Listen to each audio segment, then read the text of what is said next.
تو یہاں پہ بھی یہ آتا ہے کہ ہم نے کربلا کے واقعے کو کس نظر سے دیکھا؟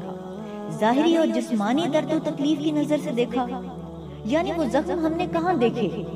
صرف جسم پہ زخموں کا درد لگا ہمیں، صرف اس وقت بہے خون کا درد لگا ہمیں، صرف بچے بوڑھے اور جوانوں کو جس بے دردی سے شہید کیا گیا اس انداز اور ظلم کا درد لگا ہمیں۔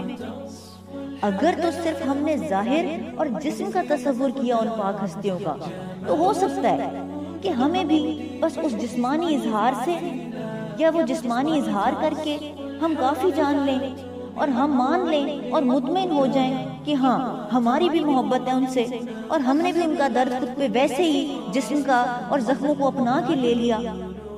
یہ ایک نظریہ ہے، یہ صرف ایک اینگل ہے کہ جو شاید کافی تو ہرگز نہیں ہے، بلکہ یہ اصل مقصد بھی نہیں تھا کربلا کا، اور یہ پیغام بھی نہیں تھا کربلا کا، نہ امام کا یہ پیغام تھا۔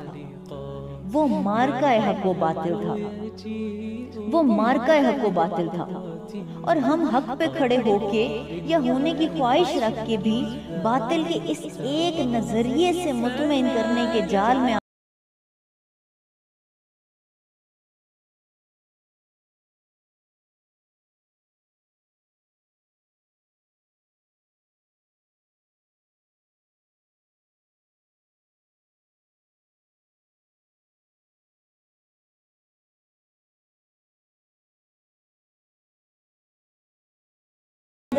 ان کی روح کو دیکھیں، کربلا سے پہلے ان پاک ہستیوں کی زندگیوں کو دیکھیں۔ آپ نے سر کیوں نہ جھکایا؟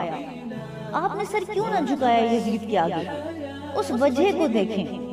حسینیت کا پرچم تھامنا چاہتے ہیں تو حق کا علم تھامنا چاہتے ہیں تو اس یزیدی کردار پر بھی نظر ڈالیں کہ کہیں اس کے کوئی ذرے ہمارے اندر تو نہیں کہ جس کردار کے آگے آپ ڈٹ کے کھڑے ہو گئے۔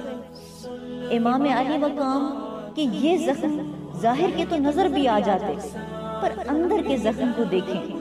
وہ عشق نانا میں اپنا سب کچھ ہمیشہ سے ہی لٹاتے آ رہے تھے، اور یہاں بھی صبر کے ساتھ، رضا کے ساتھ، موت کی آنکھ میں آنکھ ڈالتے مسکراتے رہے تاکہ حق کا پیغام ہم تک پہنچے، پیارے آقا دو عالم صلی اللہ علیہ وآلہ وسلم کی تعلیمات ہم تک پہنچے، ان کی امت تک پہنچے۔ یزید تو سب کچھ مٹا دینا چاہتا تھا، پر آپ چاہتے تھے یہ تعلیمات آگے پہنچے، یہ پیغام رک نہ جائے، یہ پیغام مٹ نہ جائے۔